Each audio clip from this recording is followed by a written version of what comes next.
Well, we've had a bit more activity recently. A woman's horses were spooked last Wednesday, and she subsequently spotted a dead ewe in a field, and I'll put some pictures of that up just now. So I decided I would go out and look, and it was Saturday morning before I got there.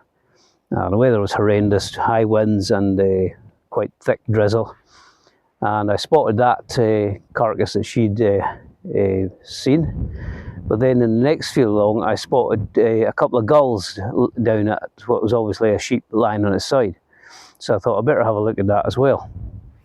So I went up to the farm first of all, just to see if it was okay to go into the fields, because there were still sheep in the fields. And they said, yeah, no problem, go ahead. So I went into the second one, and here's photographs of that one. You can see it's completely cleared out inside. The ears have been eaten off, but that'll be a fox. And I did actually find fox scat fresh outside the gate to that field, so the fox had obviously been in. The eyes were gone, the eyeball was gone because the gull was there, as I say. But there were no guts lying about. There was one little string of guts about 5 or 6 feet off to one side, and they were just like that thick, a line of that. I couldn't find anything else, and the field was quite big, so I just thought, well, with the weather, I'm not tramping around this field too much longer looking for a pile of guts. But the farmer came down and they had a look at it, and this was a pretty fresh kill. The body was still very flexible, so it must have just happened overnight. And as I say, there's nothing inside it, so, and clearly a big impact on the side.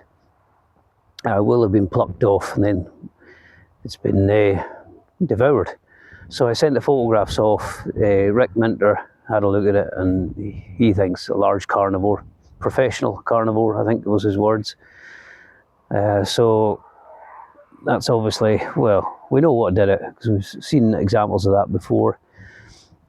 And so I've left word with them, if anything else happens, then give me a shout, and maybe I can get a look at any carcasses that turn up again in future. I haven't heard anything this week, and I would expect, if it's still an area, it would probably make a kill about now. This is Friday morning, so maybe last night, maybe even tonight it might happen, I don't know.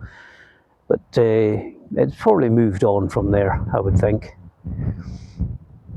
Now, what else? Well, I'm standing in a new research spot I've got, and there's been activity here. I was just up with one of the landowners. She was showing me around, and we saw some interesting toe marks, and she showed me photographs of paw prints that she's found in the mud herself around here.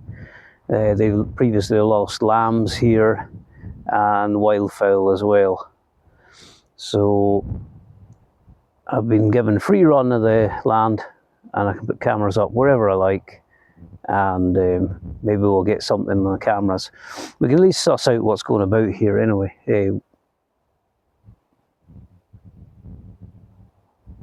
With respect to roe deer and foxes and that. Yeah. Yeah, so I'm going to have a look round, and I'm just going to be putting some cameras out. I might not put them all out today. I might have to cut my way through some of the gorse to get about.